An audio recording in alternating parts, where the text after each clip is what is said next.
Hello everyone, welcome back to our channel Billion Education where we aim to reach and teach billion population. So guys, हम लोग कर रहे थे universe से related कि उसके ओरिजिन से रिलेटेड क्या क्या इन्फॉर्मेशन पास्ट में लोगों ने दी थी ताकि हम जान पाए कि यूनिवर्स बना कैसे। जैसे कि हमारे पूर्वज बोलते हैं ब्रह्मांड का निर्माण कैसे हुआ, ये सारी चीज़ें हमें जानना है। तो पहला मॉडल जो हम लोग देखेंगे वो 1927 का बेल्जियन कैथोलिक प्रिस्ट ने दिया था। ठीक है, सो बेल्जियन कैथोलिक प्रिस्ट जॉर्जेस लेमाटर पहले जो प्रीस्ट थे गाइस, वही ज़्यादा से ज़्यादा जो बोलते हैं ना नॉलेज उन्हीं के पास था। तो ऐसा मत समझिए कि यहाँ पे प्रीस्ट है तो इनकी वैल्यू कम है, नहीं। ठीक है, तो इनकी वैल्यू अच्छी खासी रहनी चाहिए, ये आप लोग अपने दिमाग में मत रखना। So the propose the expanding model for the universe to explain the observed red shift and based upon the Hubble law. आप लोग को मालूम है हबल लॉ और हबल टेलीस्कोप इसी पे आधारित ना हो। हबल टेलीस्कोप यूएसके ने छोड़ा था पहला। Hubble's law, Hubble Lemaitre law is observation in physical cosmology which propose that the objects observed in deep space are moving away from the earth। तो ये पहली बार लेमात्र ने बताई कि जो ऑब्जेक्ट्स हैं वो दूर हो रहे हैं। अब रेड शिफ्ट क्या है, ये देखिए। If the source of an electromagnetic wave such as a light is moving away from the observer it undergoes increase in wavelength equivalent to decrease in wave frequency and phenomena is called as red shift। आप लोग VIBGYOR पढ़े हो? VIBGYOR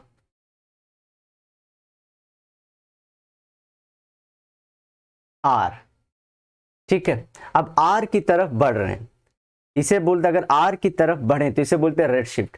ये blue की तरफ बढ़े तो इसे बोलते हैं ब्लू शिफ्ट। रेड शिफ्ट और ब्लू शिफ्ट। तो इस साइड जाएंगे ना आप, जैसे जैसे वो एनर्जी हाई होती जाती है, एनर्जी हाई होती, इस साइड जाओगे तो एनर्जी लो होती जाती है। तो सोचिए समझिए, इस ऑब्जेक्ट से कोई पहले लाइट आ रही थी, इसे मैं यहाँ पे नहीं, चलिए यही बताया था, ये वाला यहाँ से लाइट आ रही थी। तो ये धीरे धीरे चलिए कि आ रही थी ऑरेंज कलर में, अब लंबे से आ रही है। अब वर्ल्ड एक्सपांड हो रहा है तो ये ऑब्जेक्ट यहाँ लंबा हो जाएगा मुझसे, मैं यहीं पे बैठूंगा, मैं यहीं खड़ा, मुझे आंखों में दिखाई दे रहा है इसका कलर। ठीक है, अब ये प्लैनेट लंबे घूम रहे हैं ना, लंबे लंबे होते रहे, एक्सपांडिंग का है, तो अब यहाँ से लाइट आ रही है। अब ये लाइट इतनी दूर से आ रही तो भाई एनर्जी कम हो ही जाएगी। तो एनर्जी कम हो जाएगी गाइस, तो किस तरफ जाएगी? आर की तरफ, इसलिए इसे रेड शिफ्ट बोलते हैं। अगर नजदीक आती तो ये यहाँ पे अभी ऑब्जेक्ट मेरे क्लोज आती जा रही तो इसे ब्लू शिफ्ट बोलते हैं, क्योंकि इसकी एनर्जी बढ़ती जाती है और जो कलर मुझे दिखना होता वो वॉयलेट की तरफ दिखना शुरू करता, ब्लू की तरफ दिखता। इसलिए दो शिफ्ट होते हैं, रेड शिफ्ट और ब्लू शिफ्ट। होपफुली आपको बहुत अच्छे से समझ में आएगा ये कॉन्सेप्ट कि क्यों इसे बोलते हैं रेड शिफ्ट। मेरा काम यही है कि आप लोग को डायग्राम्स के थ्रू ये सब सारी चीज़ें समझाओ गाइस, अदरवाइज बहुत कॉम्प्लेक्स चीज़ होती है कि रेड शिफ्ट ही क्यों बोले और वाइट शिफ्ट ये सब क्यों नहीं। तो विबग्योर कलर को लेके ये मेंशन नहीं किया है लोग ने, लेकिन ध्यान रखना है। Red shift is an example of Doppler effect shift named after the Austrian physician Christian Doppler. Doppler का इफेक्ट आप लोग स्कूल में पढ़े, मैं रिपीट नहीं करूंगा। Who describe the phenomena in 1942। Objects in space move apart and is defined as cosmological red shift. अब red shift क्यों हो रहा है? क्योंकि दूर दूर जा रहे हैं, एनर्जी जो वेव की आ रही है कम होती जाएगी। ठीक है, ये चीज आप लोग को ध्यान रखना है। अच्छा, वेवलेंथ क्यों बढ़ता है? देखिए यहाँ पे, क्योंकि E equals to H by lambda होता है। एनर्जी जैसे घटेगी तो ये लैम्बडा बढ़ेगा, और लैम्बडा क्या है? वेवलेंथ है, वेवलेंथ होता है। तो ये फॉर्मूले से आता है, ध्यान रखना गाइस आप लोग। और E equals to H mu. Mu क्या है? ये सी बाय लैम्बडा को हटा दोगे आप लोग ना तो म्यू आता है। म्यू फ्रीक्वेंसी है, फ्रीक्वेंसी। और एच देखिए, अगर ई डिक्रीज होगा तो म्यू भी डिक्रीज होगा। देखिए फ्रीक्वेंसी डिक्रीज हो रही है यहाँ पे, ये देखिए। तो मैंने बोला था एनर्जी डिक्रीज हो रही है, फ्रीक्वेंसी डिक्रीज हो रही है, लेकिन वेवलेंथ बढ़ेगा। लेकिन ये शिफ्ट किस तरफ होगा? रेड की तरफ। एक बार वापस से सुनिए, आपको सारी चीजें समझ में आ जाएंगे, अदरवाइज मैं यही समझाते रहूंगा तो लेक्चर मेरा इसी में चला जाएगा। Supporting the expanding nature of universe and backtracking or reversing this expansion finds the basis for Big Bang theory। Big bang theory को सब लोग बड़ा मानते हैं, प्रूफ कि बिग बैंग थियरी है, तो ये उसी की तरफ बढ़ावा है।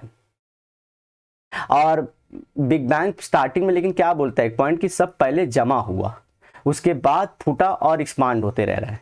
बिग बैंग का सपोर्ट ये है, ठीक है। तो चलते हैं, रेड शिफ्ट और Doppler effect measure the velocities of various galaxies receding away from the earth as approximately proportional to their distance from the earth. तो ये मूव अवे हो रही है। In 1929 Edwin Hubble provided a comprehensive observational basis for Lemaitre's theory. Hubble's observation revealed that relative to Earth, galaxies are receding in every direction at velocity directly proportional to the distance from the Earth and each other. देखिए distance समझिए, ये अर्थ है और हमारी Galaxy है, ये सब बहुत गैलेक्सी खुद की हमारी वो तो बढ़ रही है और डिफरेंट गैलेक्सी ये बहुत दूर होते जा रही हैं। अच्छा, कितनी देर हो रही है? Depending upon velocity directly proportional to distance. जो जितना डिस्टेंस पे है गैलेक्सी और गैलेक्सी के अंदर प्लैनेट, समझिए गैलेक्सी इतना दूर है तो इसका डिस्टेंस अर्थ से इतना ज़्यादा है, तो इसकी वेलोसिटी उतनी ज़्यादा और वो उतने तेज दूर भाग रही है अर्थ से।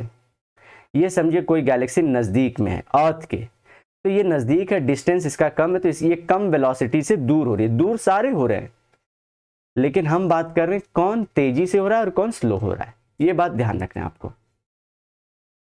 Approving the expanding universe and the big bang theory.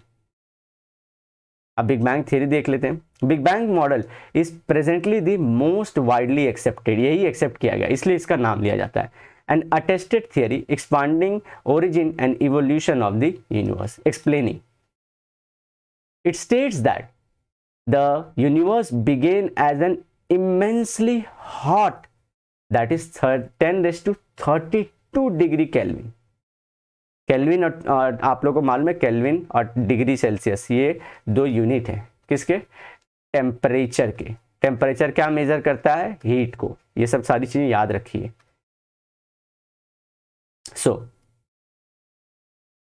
dense point roughly 13.7 billion years ago, after an initial accelerated expansion at around 10 raised to minus 32 second. ध्यान रखिए, separation of all four known fundamental forces took place.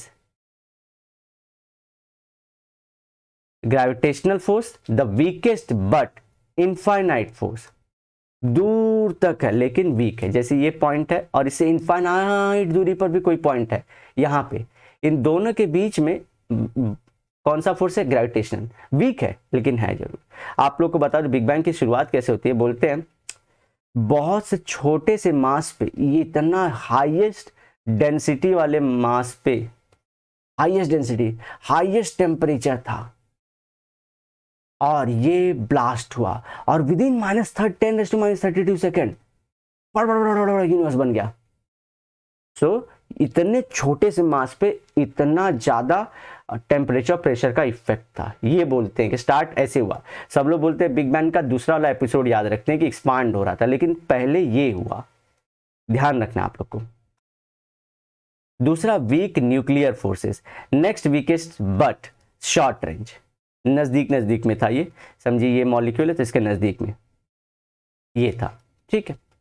Third, electromagnetic force, stronger with infinite range, ये strong था, electromagnetic है, ठीक है। Electromagnetic मतलब जैसे कि आपका लाइट का हुआ। Strong nuclear force, strongest but short range, तो न्यूक्लियर वाला सारे जो है शॉर्ट रेंज है, इलेक्ट्रोमैग्नेटिक और ग्रेविटेशनल लॉन्ग रेंज थे। जैसे कि सन से इतने दूर से अर्थ पे इलेक्ट्रोमैग्नेटिक वेव आ ही जाती है ना, तो वो वीक होते हैं लेकिन दूर से आते हैं। The universe gradually cooled and continued to expand. ठीक है, अब यहां पे ध्यान देना है कि इनिशियल हॉट था और पार्ट से फटा। ये हॉट क्यों था? क्योंकि इतने से पॉइंट पे टेम्परेचर प्रेशर दबा के पड़ा था और डुबाक करके फूटा और 10⁻32 सेकंड ये चारों फोर्स लग गए, ठीक है। सो after an initial accelerated expansion at around 10, separation of the four known fundamental forces took place. ठीक है, तो ये फोर्स अब इतने पे से कौन सा फोर्स मालूम पड़ेगा? नहीं, उसके बाद मालूम पड़ेगा कि डिस्टेंस वाले पे ग्रेविटेशनल इलेक्ट्रोमैग्नेटिक है, नजदीक वाले पे न्यूक्लियर है, और उसमें वीक स्ट्रॉन्ग, वीक और वहां पे स्ट्रॉन्ग, यहाँ पे वीक वहां से आ रहा था। ध्यान रखना आप लोग को ये सारी चीजें। अब allowing the first sub atomic particle and simple atoms to form, तो ये दूर हो गए। अब क्या हो रहा है? हॉटनेस एनर्जी पूरी रिलीज हो गई। हाँ, एनर्जी जो है ये ब्लास्ट हुआ, पूरी एनर्जी रिलीज हो गई और ये सब एक्सपांड होने लगे। अब एक्सपांड होने के लिए जो छोटे छोटे पार्टिकल्स थे, इनके अंदर ग्रेविटेशनल फोर्स एक्ट होने लगी। और ध्यान रखिए, अभी भी हीट है लेकिन ये पॉइंट के कंपेयर में कम है, सो ये कूल होना बोल देते हैं। जैसे कि इसके बाद भी अर्थ जो है ना आग का गोला ही था, इट वॉज हॉट, जो बोलते हैं ना फायर बॉल ही था, लेकिन इसके कंपेयर में जो अर्थ है वो ठंडा था। सो यहाँ पे क्या हुआ, इतने ठंडे में ही मॉलिक्यूल नजदीक आना शुरू हो गए। तो कूल होना मतलब क्या होगा? ये मॉलिक्यूल नजदीक, जैसे कि आप बर्फ क्या करते हैं, पानी नजदीक आता है तो बर्फ बन जाता है ना, कैसा हो जाता है? सॉलिड जैसा। उसके पहले कैसा था? लिक्विड जैसा, वही चीज।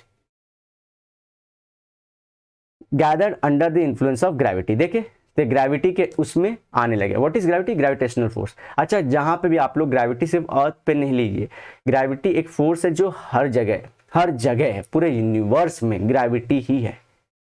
Giant crowds of hydrogen and helium were gradually drawn to the places where dark matter was most dense and forming the foundations for first galaxy, stars and solar system। तो क्या हुआ, इसमें से जो डस्ट है, फाइन पार्टिकल के hydrogen helium, hydrogen H2 और helium He,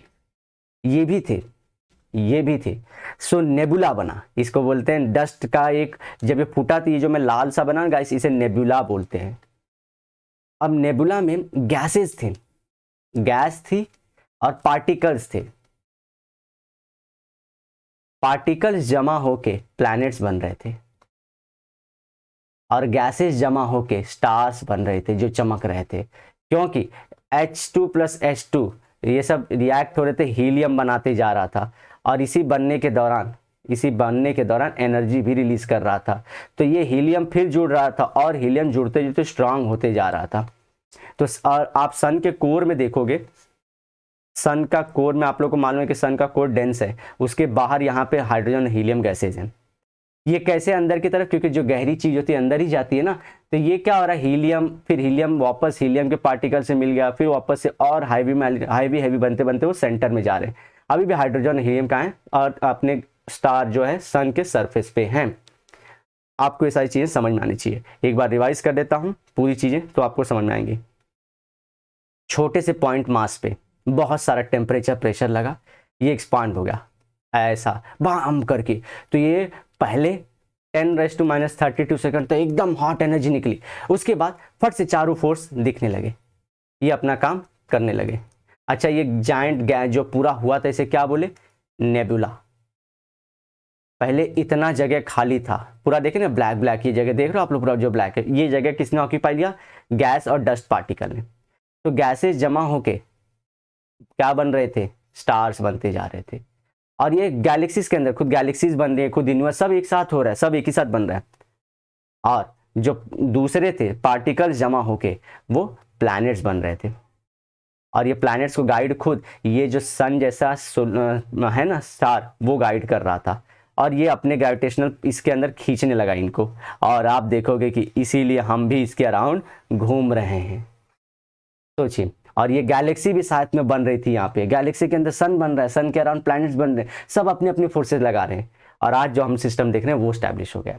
अगर आपको ये सिस्टम पूरा समझ में आएगा, जो इतना इसने बताया, तो प्लीज़ से लाइक करना, कमेंट करना और सब्सक्राइब करने की कोशिश करना और शेयर कर देना अपने दोस्तों में। तो मिलते हैं नेक्स्ट लेक्चर में। Till then bye bye, have a great and nice day. सायनारा, लेकिन वादे के साथ जरूर मिलूंगा दोबारा।